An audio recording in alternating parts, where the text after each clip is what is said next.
본문의 말씀 창세기 42장 14절에서 20절 말씀 중심에서 요셉의 경외심이라는 제목으로 함께 말씀을 통해 은혜 나누기를 원합니다. 지난주에는 아브라함의 경외심에 대해서 우리가 함께 살펴보았습니다.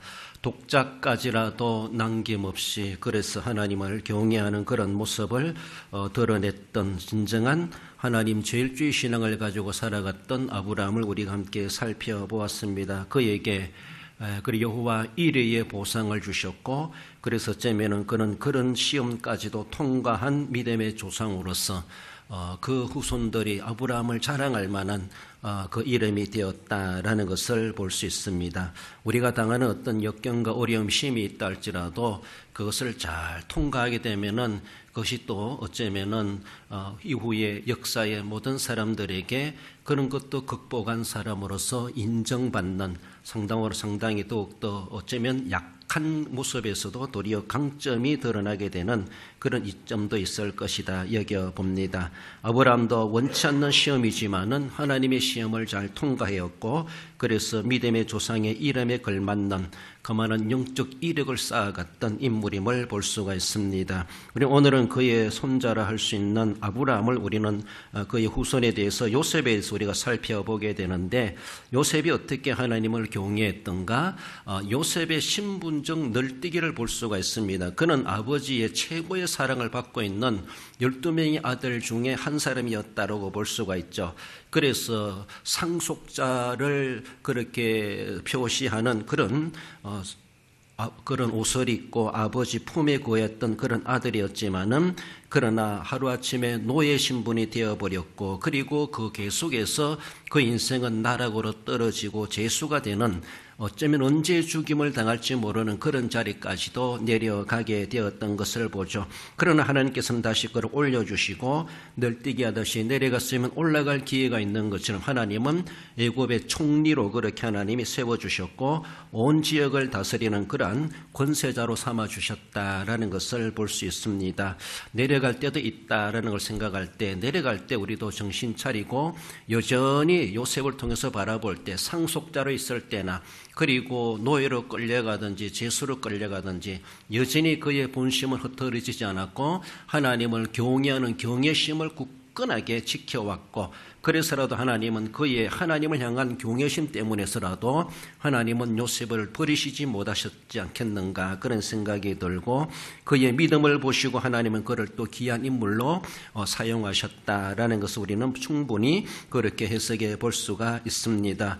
전체적인 요셉의 삶을 통해서 그가 어떻게 하나님을 경외했던가라는 것, 본문의 말씀을 중심해서 함께 살펴보기를 원합니다. 먼저는 형제의 부정을 깨우치는 것으로 형제 사랑을 나타내고 하나님의 경외심에서 나타났던 일이었다는 것을 볼 수가 있습니다. 14절에 요셉이 그들에게 이르되 내가 너희에게 이르기를 너희는 정탐꾼이라 한 말이 이것이니라. 요셉의 형제들이 총리 요셉 앞에 꿇어서 절을 하게 됩니다. 그렇습니다. 이미 하나님께서 요셉에게 꿈을 통해서 이런 일이 있을 것이라는 것을 꿈으로 계시하신 바가 있습니다. 그가 창세기 37장에 보면은 형들이여 나의 꿈을 들으소서라고 하며 우리가 곡식단을 묶고 있는데 내 단은 일어서고 형님들의 단은 내 단을 향하여 절을 하더이다 라고 하면서 형들에게 미움살 그런 꿈 이야기를 하게 됩니다. 그러면서 또 꿈 이야기를 합니다. 해와 달의 별들이 나를 향하여, 11별들이 다 나를 향하여 절을 하더이다. 그래서 곡식단의 꿈이나 해달별, 별의 꿈을 가지고 그 모든 별들이 자신을 향하여 절을 하더이다, 이런 꿈을 자랑삼아 형들에게 했을 때 형들은 요셉의 꿈 이야기를 들으면서 더욱더 요셉을 미워하고 시기하고 동생이지만 그렇게 싫어했다, 그렇게 봅니다. 뭐야, 너가 우리의 어쩌면 막내 동생과도 같은데 너가 우리의 대장이 되고 우리가 너에게 무릎을 꿇고 절하게 될 것이라는 그런 말이냐라고 하면서 한편에서는 자기들 스스로 꿈을 해석하면서 요셉을 그토록 꿈 이야기 들으면서 싫어했던 것을 보고 결국은 그 요셉을 미워하는 나머지 노예 상인들에게 팔아버리는 이런 일들까지도 저질렀다라는 겁니다. 이런 가운데서 그 건동에 이렇게 흉년이 되었을 때 그들이 양식을 사기 위해서 애굽으로 내려가게 되었고, 그 마침 애굽에는 요셉이 총리의 자리에 있었고, 모든 곡식을 주장하는 자로서, 책임지는 자로서 요셉이 그 책임을 지고 있었습니다. 그래서 그들은 양식을 구하기 위해서 요셉 앞에 와서 무릎을 꿇을 수밖에 없었고, 그들은 절하면서 양식을 구하러 왔다라고 고하게 됩니다. 그렇습니다. 이 시기에 풍년이 지나갔고 7년 흉년이 시작되는 가운데, 지금은 7년 흉년 돼야 되는데 적어도 2년 정도밖에 흘러가지 않았고 앞으로 5년이란 세월이 흉년이 계속되는 그런 가운데, 주변의 나라들과 주변의 사람들은 더 이상 풍년 동안에 가지고 있었던 모든 양식이 바닥났고 이제는 흉년이 지속되는 가운데 곡식이 있는 애굽에 와서 양식을 구해 갈 수밖에 없는 이런 처지에 놓이게 되었고, 어쩌면 이 모든 것들을 하나님께서 섭리하심이 아니었겠는가라는 겁니다. 자기들 앞에 앉아있는 총리가 요셉인 줄도 알지도 못하고 그 형들은 와서 그의 양식을 구하기 위하여서 그렇게 구걸하게 되고 엎드려 절하게 되는 그런 모습을 볼 수가 있죠.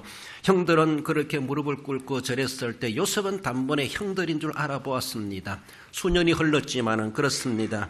그래서 형들은 자기들은 먹을 것이 필요한 육신의 생명을 위해서 양식이 필요했는지 모르지만은 요셉이 생각하기에는 이 형들에게 당면한 문제는 양식인지 모르지만은 자기가 형들을 생각하고 형들을 대할 때는 양식이 그렇게 우선되는 문제가 아니었다라고 볼 수가 있습니다.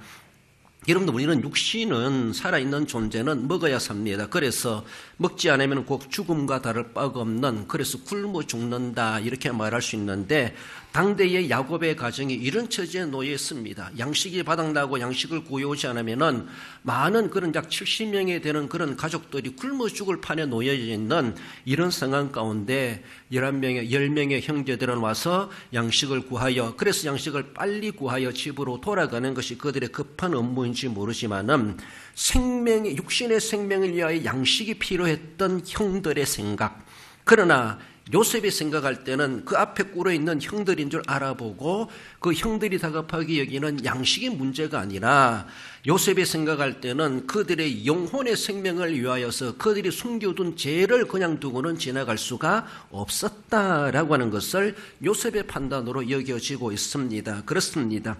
이참에 요셉은 형들을 만나게 되었고 12명의 그 형제 가운데 자기도 한 명의 형제로서 그 형들의 죄를 덮어주고는 그 영혼이 그렇게 죽어가고 하나님 앞에 죄를 덮어주고 살아가며 육신의 양식을 구하여 먹고 살아가 본들 무슨 의미가 있겠는가라는 것이죠.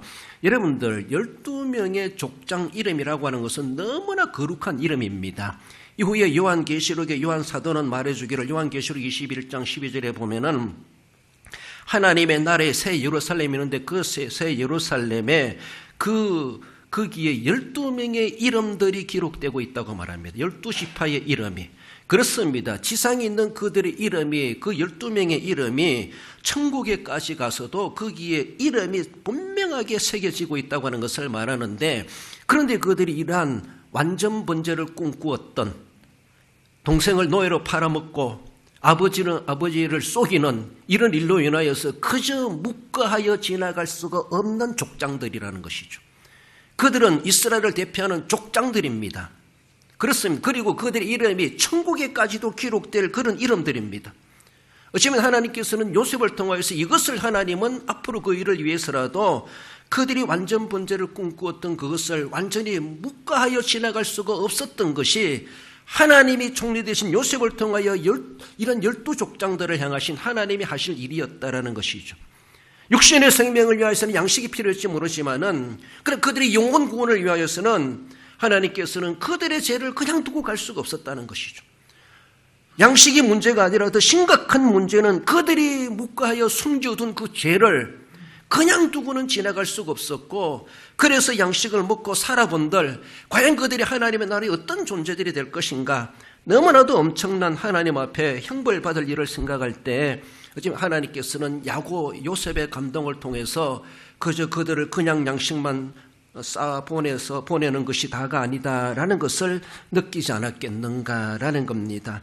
요셉은 말씀드린 것처럼 노예로 끌려가든지 제수로 전락하든지 언제 죽을지 모르는 그런 가운데 놓여 있다 할지라도 여전히 그가 의지할 분은 오직 하나님밖에 없었고, 하나님을 경외하는 나머지 종이 되든지 제수가 되든지 어디를 가든지 신실하게 정직하게 그 역할을 잘 감당했고, 신분을 탓하지 아니하고 그렇게 탈출하려 하지 아니하고 처해지는 그 처한 가운데서 하나님에 대한 경외심을 가지고 그 직분 그 신분 그대로 최선을 다해서 그 본분을 감당해냈던 요셉이었음을 볼 수가 있습니다. 요셉은 형들을 만난 것이 반갑기는 하지만 그는 하나님을 경외하는 형들이 아닌 범죄자를 대하는 신문관으로서, 재판관으로서 형들을 대할 수밖에 없었다라는 것이죠. 그래서 겉으로는 급박을 하면서 그들을 감옥에 가두게 되어집니다. 17절에 보면은 그들을 다 함께 3일을 가두었더라라고 하며 3일을 가두어 둡니다. 형들로 하여금 뭔가 깨닫게 하고자 하는 요셉의 하나의 액션이라고 볼 수가 있죠. 형들을 그냥 양식을 싸보내서 보낼 수 있는 것이 아니라, 양식의 문제가 아니라 우리 가문에 이 문제가 해결되지 않으면은 하나님이 어떻게 우리의 가정에 복을 주시겠는가. 아브라함과 이삭과 야곱을 통해서 하나님이 그렇게 원대한 계획을 가지고 계신데, 이 야곱의 시대에 와가지고 아브라함의 언약이 단절될 위기에 놓여져 있는 것을 어쩌면 요셉을 통해서 하나님은 그것을 지적하고 계시다라고 볼 수가 있었고, 그 죄를 숨겨두고는 결코 아브라함과 이삭과 야곱이라고 하는 하나님의 선민의 조상이 되게 하시기에는 합당하지 않는 큰 걸림돌이 거기에 숨어져 있었다라는 것이죠. 그래서라도 하나님은 이 요셉을 총리로 삼으셨고 흉년이 들게 하셨고 그 형들이 찾아오게 하셨고, 그래서 총리의 권세를 가지고 형들을 대하면서 그들을 급박하면서 감옥에 가두면서 그들 하여금 뭔가 깨닫게 하시고자 하시는 하나님의 역사가 거기에서 시작되고 있었다라는 겁니다. 여러분들, 사람들은 몰라도 하나님은 다 아십니다. 무엇이 옳고 그런 것인지, 무엇이 불이고 무이고, 무엇이 정의인지, 무엇이 선이고 무엇이 악인지, 그렇습니다. 사람들은 그저 눈가림만 하고 다스기로 결정하면 모든 것이 되는 줄 알지만은 결국 우리는 하나님 앞에 쓸 것을 생각해야 되고, 하나님은 그런 것들을 묻어두고 지나가실 하나님이 결코 아니시라는 것입니다. 어떤 죄라 할지라도 홀이라도 갚지 않으면 거기서 나올 수 없다고 말씀해 주시는 것처럼, 우리는 그래서 날마다 매주마다 하나님 앞에 와서 기억나지 않은 죄까지라도 용서해 달라고, 우리 하나님 앞에 죄를 저질러 놓고도 우리는 깨닫지를 못하고 회개할 줄도 모르고 그저 두루뭉실하게 지나가려고 한다고 하지만은, 하나님은 그런 무질서한 하나님이 결코 아니시라는 것이죠. 티끌 같은 죄라도 우리가 인정하고 하나님 앞에 잡아가고 회개하기를 원하시고, 그것이 있으면은 주어질 축복도 중단될 수밖에 없는 육신의 생명의 다가 아니라 그 영혼이 피폐하고 영혼이 죽어가는 것을 하나님은 더욱더 안타깝게 여기시면서, 육신은 죽어간다 할지라도 영혼을 살려야 된다는 하나님의 놀라우신 그런 은혜를 우리는 생각해 보며, 하나님이 요셉을 통해서 형들로 하여금 무엇을 깨닫게 하시고자 하시는가, 하나님의 섭리하심이 작동되고 있었다는 것을 우리는 생각해 볼 때, 우리의 마음속에도 우리에게도 숨겨놓은 그 모든 엄밀한 죄까지라도 우리 하나님 앞에 우리는 고백하며 하나님 앞에 회개할 때, 하나님은 예수님의 십자가에 보이는 능력을 통해서 우리의 모든 죄를 사해 주시마 약속하고 계십니다. 그렇습니다. 그들이 3일 동안 갇혀 있을 때 무엇을 생각했을까? 어쩌면은 요셉이 유도한 대로 아마 그들은 그렇게 고민하게 되었고 생각하지 않았나. 그것이 21절에서 그렇게 나타내 주고 있습니다. 그들이 서로 말하되 우리가 아우의 일로 말미암아 범죄하였도다. 그가 우리에게 애걸할 때에 그 마음의 괴로움을 보고도 듣지 아니하였으므로 이 괴로움이 우리에게 임하도다라고 하며 도둑이 제발저리다고 자기들이 숨겨놓은 죄가 생각나는 것이죠. 우리가 왜 이제 와서 간첩으로 정탐꾼을 이렇게 오해를 받고 있을까? 정탐꾼과 옛날의 사건과 무슨 관련이 있습니까? 아무 관련이 없습니다. 그 총리가 어떻게 알겠습니까? 그런데 형들은 자기들이 숨겨놓은 죄가 있었고 아버지를 속이고 어느 누구도 모르고 자기들만 아는 완전 범죄로 끝날 줄 알았는데, 자기들이 원치 않는 이런 일들을 당했을 때 예전에 지어놓은 그 죄가 생각나는 것이죠. 그래서 요셉을 그렇게 노예로 팔아버린 그 문제에 대해서 너무나 잘못되었다는 것을 이제서 그들은 후회하며 깨닫고 그 죄값을 우리가 지금 받는 것은 아닌가, 그들이 그렇게 뉘우치게 되었다라는 것, 어쩌면 요셉이, 즉 하나님이 유도하신 바대로 그들은 그들의 죄를 스스로가 깨닫게 된 사실을 보여주고 있습니다. 어쩌면 요셉은 하나님을 경외하는 경외심을 가지고 형제들의 부정에 대해서 그저 묵과하여 지나갈 수만이 없었다라는 것이죠.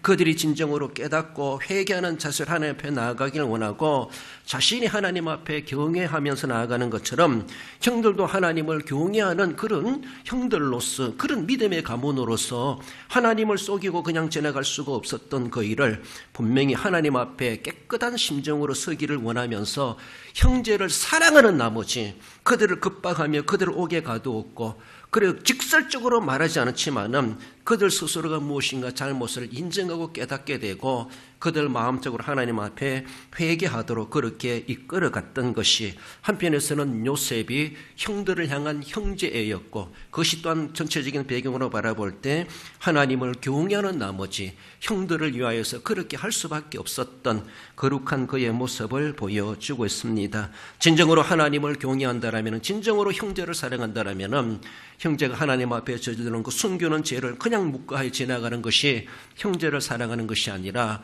지적하고 회개하게 하고 뉘우치게 하고, 징벌이 목적이 아니고 웃어주는 것이 목적이 아니고 회복하도록 하기 위해서, 회개하도록 하기 위해서, 하나님의 긍휼하심을 얻도록 하기 위한 하나의 안내자로서 우리가 해야 될 책임이 있다라는 것입니다. 하나님을 경외한다면 우리는 회개해야 되고, 하나님을 경외한다면 형제의 관계 속에서 주님을 중심으로 아름다운 형제의 사랑의 관계를 맺어가야 될 것을 말씀하십니다. 나아가서 요셉의 경외심은 가족의 생계를 도우는 것으로, 가족을 사랑하는 것으로 그 경외심이 나타납니다. 18절에 사흘 만에 요셉이 그들에게 이르되 나는 하나님을 경외하노니 너희는 이같이 하여 생명을 보존하라. 그렇습니다.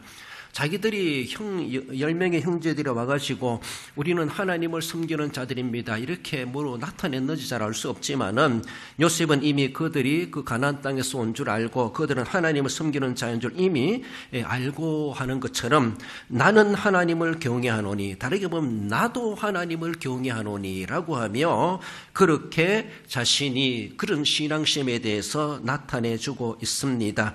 형들은 무슨 말인지 알아들을 수가 있었겠죠. 7년 풍년이 지나고 이어서 7년 흉년이 지속되는 가운데 지금은 2년 세월이 흘러갔습니다. 앞으로 흉년이 5년 동안 남아있다라고 하나님께서 바로의 꿈을 통해서, 요셉의 꿈풀이를 통해서 하나님 그것을 계시해 주셨습니다. 그렇게 바로의 꿈대로 7년 풍년이 지나갔고 이제 7년 흉년이 시작되는 가운데 7년이 돼야 되는데 지금 2년밖에 지나가지 않았다는 것이죠. 그래서 7년 동안 풍년 동안 곡식을 거둬들인 것을 야곱의 가정에서도 2년 만에 바닥났다는 것이죠. 앞으로 5년이라는 세월이 더 남아 있습니다. 그러면 어떻게 살아갈 것인가?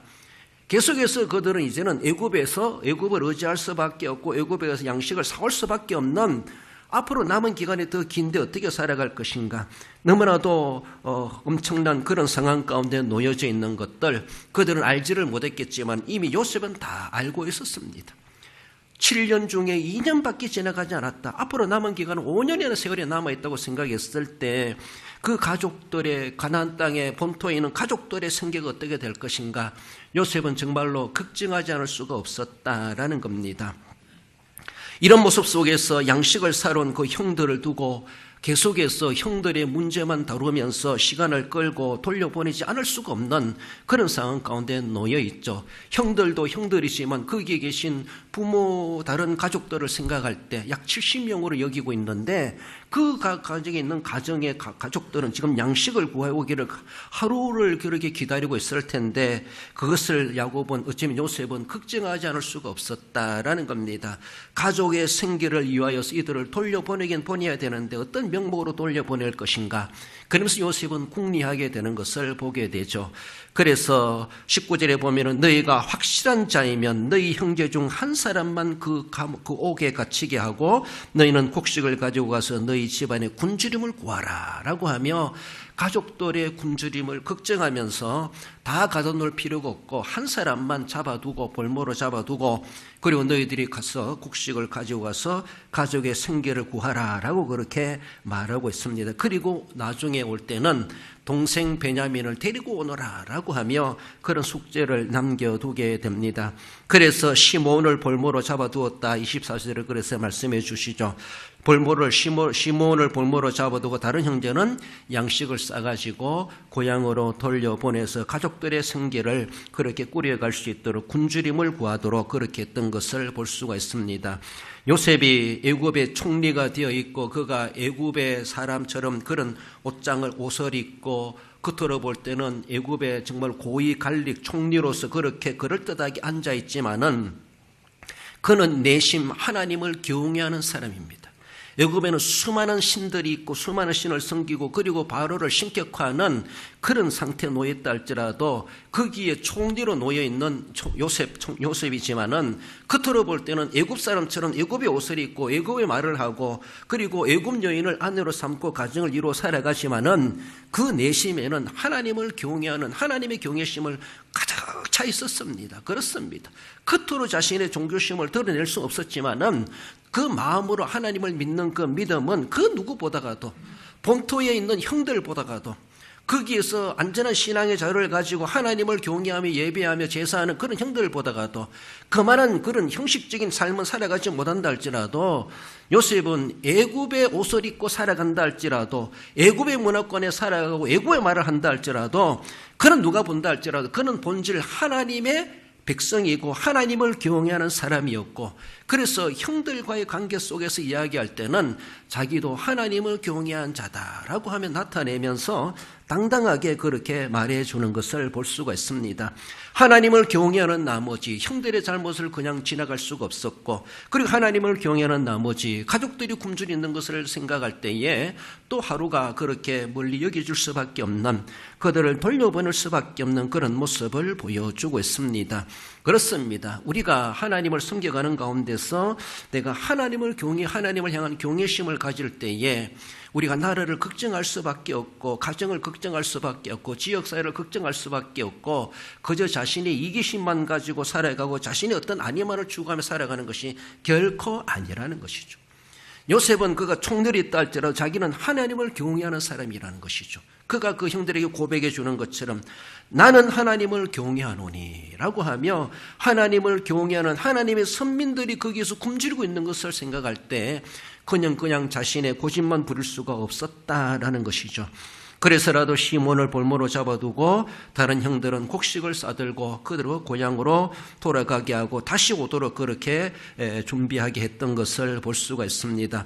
우리가 가정을 돌아보고 가족들을 사랑하고 이웃과 친척과 아름다운 관계를 맺어가는 것은 그저 인간의 도리만이 아니라 우리는 하나님을 향한 경외심에서 유발되는 그것이 참으로 본질적이다라는 것입니다. 하나님이 가족관계를 맺어주셨고 또한 이웃관계, 우리의 친족관계를 맺어주셨다라고 생각했을 때 하나님의 경외심을 가지고 그들을 대할 때에 그것은 지극히 진정한 본질적인 가족애가 될 수 있음을 봅니다.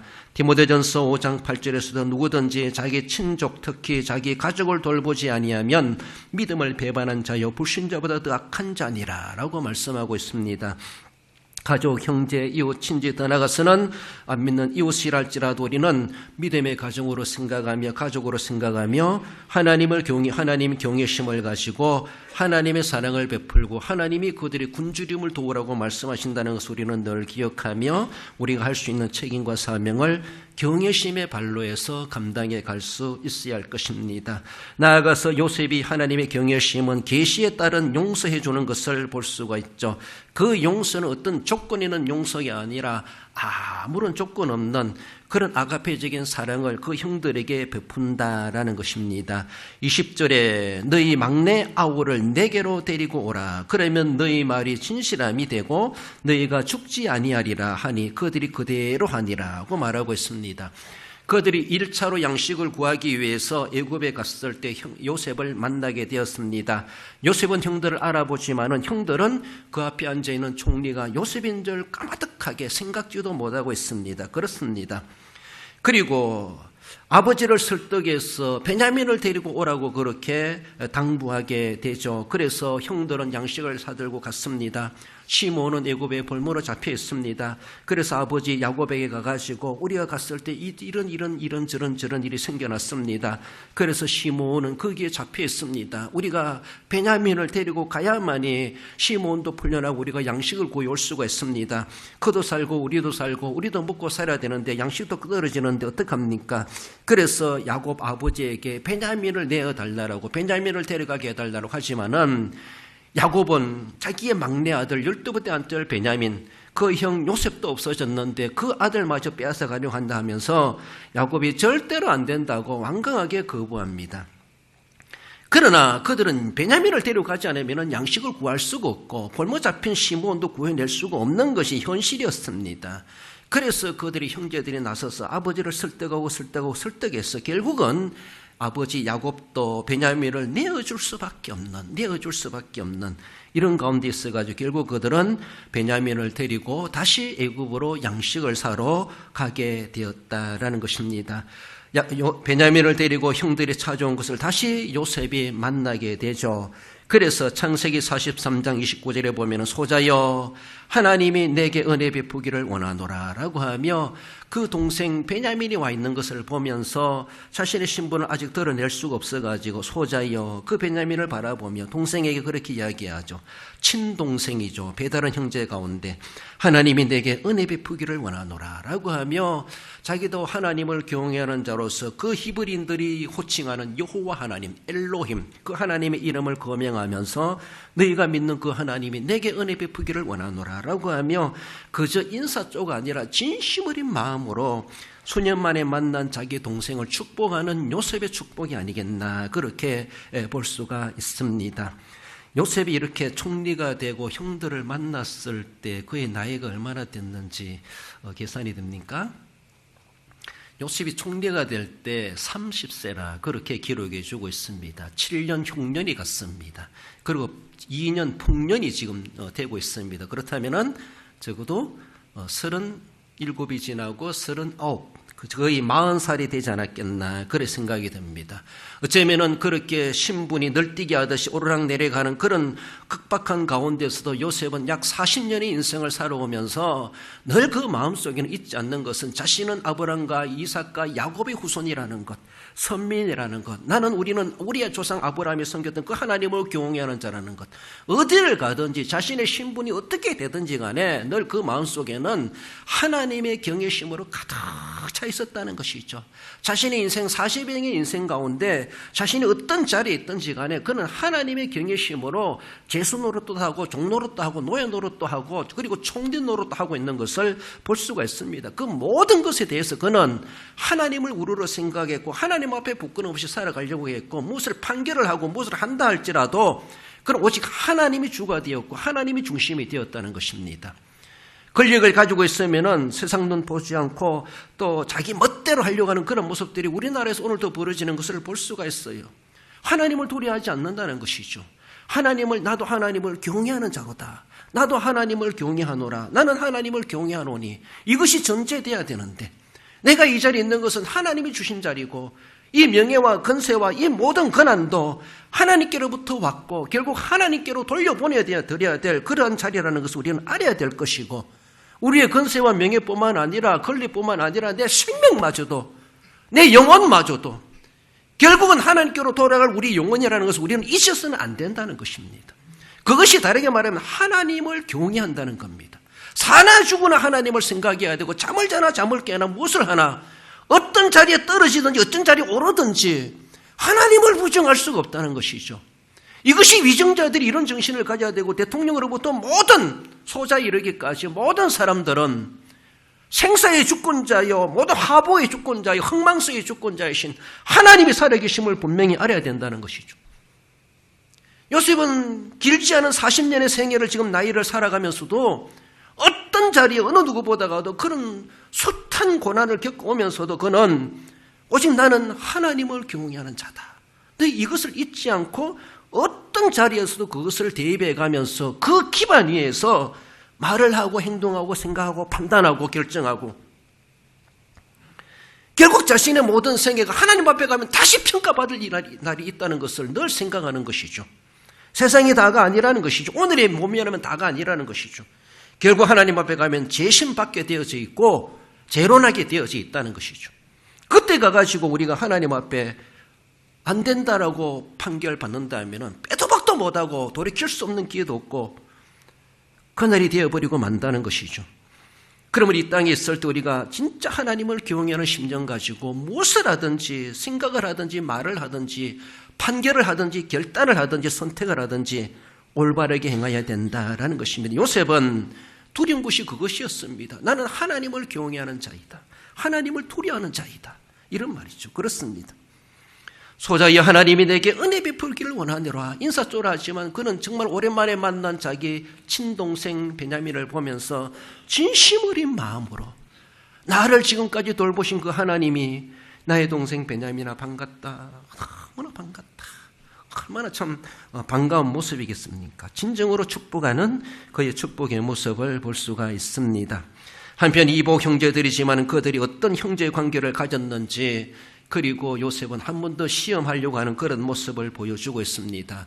동생 베냐민을 데려왔는데 과연 동생 베냐민을 향한 형제들이 어떤 관계인가 어떻게 생각하고 있는가라고 하는 것이죠. 그래서 베냐민을 볼모로 잡으려고 합니다. 그리고 너희들은 다 집으로 돌아가라. 이렇게 하니까 형들이 아무도 갈 수가 없다는 것이죠. 베냐민을 두고는 절대로 못 간다는 것이죠. 그러면서 베냐민만은 안 된다는 것이죠. 그리 유다가 나서가지고 도리어 나를 잡으소서, 나를 볼모로 잡고 우리 동생 베냐민은 돌려보내야 된다라고, 베냐민은 돌려보내야 된다라고. 그런 가운데서 그들이 베냐민을 아끼는 것을 알고 떠나가서 베냐민을 아끼는 것은 자기 아버지를 걱정하는 나머지 베냐민이 이번에 돌아가지 않으면 우리 아버지는 기절하여 죽으실 것입니다. 아버지의 생명이 위태롭습니다. 그러면은 동생을 데려오리라 꼭 약속하고 아버지 품에서 이 베냐민을 데려왔다라고 간곡하게 애언하면서 유다가 나서가지고 차라리 나를 잡아가세요. 그리고 베냐민을 돌려보내야 됩니다라고 애걸하는 그런 모습에서 한편에서는 요셉은 감동합니다. 동생을 저렇게 아끼고 있구나. 아버지를 저렇게 위하고 있구나. 그렇게 형들이 많이 변하고 달라졌다는 것을 알게 되고 그의 정을 이겨내지 못하고 뒤로 숨어 들어가가지고 울고 나오고 그런 모습이 반복되는 것을 볼 수가 있죠. 그제서야 그때서 결국은 요셉은 자신의 신분을 밝히게 되죠. 창세기 45장 4절에 보면은 나는 당신들의 아우 요셉이니 당신들이 애굽의 판자라 그렇게 말합니다. 당신들은 나를 애굽에 팔아버렸지만은 나는 이렇게 총리가 되어 당신들 앞에 있습니다. 나는 당신들의 아우입니다. 라고 하며 자신의 신분을 밝힙니다. 그러면서 여타여타 모든 과정들을 생략해 볼 때 그 형들이 애굽에 판 요셉에 대한 팔아먹은 그 죄에 대해서 요셉은 더 이상 거론하지 아니하고 거기에 대해서 근심하지 말라라고 이미 나는 다 용서했노라 라고 그렇게 선언하게 됩니다. 창세기 45장 5절에 보면은 당신들의 나를 이곳에 팔았다고 해서 근심하지 마소서 한탄하지 마소서 하나님이 생명을 구원하시려고 나를 당신들보다 먼저 보내셨나이다. 그러면서 당신들을 통해서 나를 이렇게 팔아버린 것은 그것은 당신들이 팔았다고 하지만은 하나님이 그 일을 통해서 나를 먼저 보내셨습니다. 나도 살고 우리 가족들을 살리기 위해서 하나님이 그렇게 하신 것입니다. 지극히 안 좋은 방법이었지만 그것도 하나님의 섭리하심이었고 하나님 앞에 감사할 일입니다. 라고 하며 생명을 구원하시기 위해서 하나의 희생적으로 요셉을 보내서 그렇게 고난을 받게 하셨다라고 하는 것을 그렇게 말씀해 주고 있습니다. 그렇습니다. 하나님께서는 그 선민의 생명을 살리기 위해서 여러분들 아브라함과 이삭과 야곱의 가족을 살린다고 하는 건요 하나님의 택함 받은 선민을 살리는 거예요. 오늘 넓게 보면은 예수 그리스도로 말미암아 구속함을 받은 모든 하나님의 구원받기로 작정된 선택받은 사람들을 다 살리는 것으로 그게 함축되고 있습니다. 그 야곱의 가족이 여기서 굶어 죽는다고 하는 것은 선민들이 죽는 것이고 하나님의 선민을 구원하기로 한 그 모든 구속의 작전이 다 계획이 다 파괴되고 무효화되는 것입니다. 하나님은 창세전에 이미 우리를 구원하시려고 구속의 계획을 다 세워놓고 계셨습니다. 이런 가운데서 혈통적인 모습에서 야곱의 가정을 살려낸다고 하는 것은 정말로 요셉을 그렇게 팔아버리기까지 하시면서 산전수전 겪게 하시면서 고난을 통해서 겪게 하시면서 하나님은 그 가족을 살려내는 방법을 그렇게 쓰셨다라고 볼 수가 있습니다. 우리를 구원해 주시려고 예수 그리스도를 이 땅에 보내셔서 원치 않지만 십자가의 처절한 죽음을 당하게 하시면서 그렇게 하시는 건 어느 누구도 원치 않은 일이었고 예수님도 원치 않은 일이었지만 그러나 그렇게 해야만이 선민을 살리기 때문에 그렇게 해야만이 선민이 살기 때문에 죗값을 누군가가 치러야 되기 때문에 우리 하나님께서는 예수님을 하여금 대속의 제물이 되게 하셨고 저와 여러분들의 모든 과거 현재 미래의 죄를 두고 우리가 지옥 갈 그 죄를 엄청난 억만 죄악 가운데 그 모든 죄를 책임지게 하시고 십자가로 대속하게 하셨다라는 겁니다. 그가 말씀하신 대로 부활하심으로 그것이 실제적으로 우리에게 적용되고 이제 믿음으로 구원받고 우리도 영생에 이르게 된다는 것을 부활로 확정해 주셨고 우리에게 증명해 주셨습니다. 그렇습니다. 하나님께서는 요셉을 보내셔서 그 선민 가족을 살리기 위하여서 그런 고난을 받게 하셨고 그 때가 되매 그 일을 이루기 위해서 총리의 자리로 오르게 하셨다라는 겁니다. 그래서 재민 요셉은 하나님의 그 크신 은혜와 선지를 생각할 때 형들의 죄만 가지고 계속 원한을 품고 살아갈 수가 없었고 용서할 수밖에 없는 그리고 자연적으로 용서가 될 수밖에 없는 그런 가운데 하나님이 인도하심을 받은 요셉이었음을 볼 수가 있습니다. 하나님을 경외하는 경외심 때문에 그렇습니다. 하나님의 계시에 따른 용서하는 그 아름다운 모습을 보여주고 있죠. 그래서 창세기 45장 8절에서도 그런즉 나를 이리로 보내니는 당신들이 아니요 하나님이시라. 그렇습니다. 형들을 용서하지 못하면은 하나님을 용서하지 못하는 것 똑같아요. 그렇습니다. 나를 보내신 분은 하나님이시다. 이렇게 그 모든 것들을 하나님의 경외하는 차원에서 해석하고 접목하고 그리고 형제들을 안심시키고 그들로 하여금 하나님을 경외해야 될 아름다운 믿음의 사람으로 만들어가게 되고 그렇게 해야 될 것에 대해서 말씀해 주고 있습니다. 용서의 힘이라고 하는 것은 하나님의 경외심에서 나온 것이다. 이렇게 말할 수가 있습니다. 우리 사람들은 어떤 대가를 보면서 하는 걸 보면서 그래서 제한적인 용서할지 모르지만은 하나님의 경외심은 우리는 제한되는 것이 없습니다. 하나님 우리에게 베푸신 그 사랑을 생각할 때 한이 없이 베푸신 것처럼 그렇습니다. 7번이 아니라 70번씩이라도 하라고 말씀하셨다고 하는 것처럼 영원히 우리는 하나님을 경외하는 경외심을 가지고 용서의 힘을 발휘할 수 있어야 되고 그것이 바로 우리의 신앙이고 우리 하나님 앞에 용서받은 구성을 받은 성도의 바른 자세임을 말씀해 줍니다. 이전에 요셉의 꿈을 통해서 보여주신 하나님의 계시가 이렇게 성취되고 있다고 하는 것을 그 아버지 야곱도 그제서야 깨달았을 것이고 형제들도 깨달았을 것이고 하나님의 계시하심은 결코 헛되지 아니하고 수포로 돌아가지 아니하고 하나님이 계시하셨으면 분명히 하나님이 이루시고야 마신다 라는 것을 말씀해 주십니다. 하나님이 하신 일이기에 요셉은 형들에게 원한을 품을 것이 아니라 도리어 감사하며 용서할 수밖에 없는 그 계시의 정신을 가지고 하나님 경외심을 가지고 형제들을 용서하는 아름다운 모습을 보여주고 있습니다. 요셉이 하나님을 경외했던 그 아름다운 모습 우리는 생각해 보며 말씀을 맺습니다. 형제의 부정을 깨우는 경외심으로 그는 형제의 부정을 그냥 지나칠 수가 없었습니다. 인간관계 해결됐다 할지라도 하나님 앞에 회개하지 않으면 그것은 도리어 더 큰 문제가 될 수 있기 때문에 우리는 인간관계에서 해결되어야 되지만 여러분들 하나님 앞에 순교는 되는 분명하게 하나님의 경외심을 가지고 우리는 해결해야 되고 하나님 앞에 회개하여 용서함 받을 수 있어야 될 것입니다. 가족의 생계를 돕는 경외심 그렇습니다. 하나님을 경외하는 심 가지고 가족 한 사람, 친족 한 사람, 연약한 가족들을 돌보지 않을 수가 없고 함께 그들의 고락을 나누는 아름다운 모습을 경외심에서 우러남으로 감당해 갔던 것을 봅니다. 형제를 용서하는 것도 바로 하나님 경외심에서 우러났던 요셉의 신앙이었다고 하는 것을 우리는 기억해 봅니다. 하나님을 경외해야 될 본분이 우리에게 있음을 알고 그 본분이 단순한 내 개인의 생활뿐만 아니라 가족과 이웃 관계에서도 분명한 우리의 경외심을 하나님 앞에 분명하게 본분을 감당해 가심으로 하나님이 요셉을 기중해서 쓰셨던 것처럼 하나님 앞에 위대하게 들어 쓰임 받으시고 하나님의 영광을 나타내시기 합당한 우리 모든 성도 여러분들 되시기를 주님의 이름으로 축원드립니다.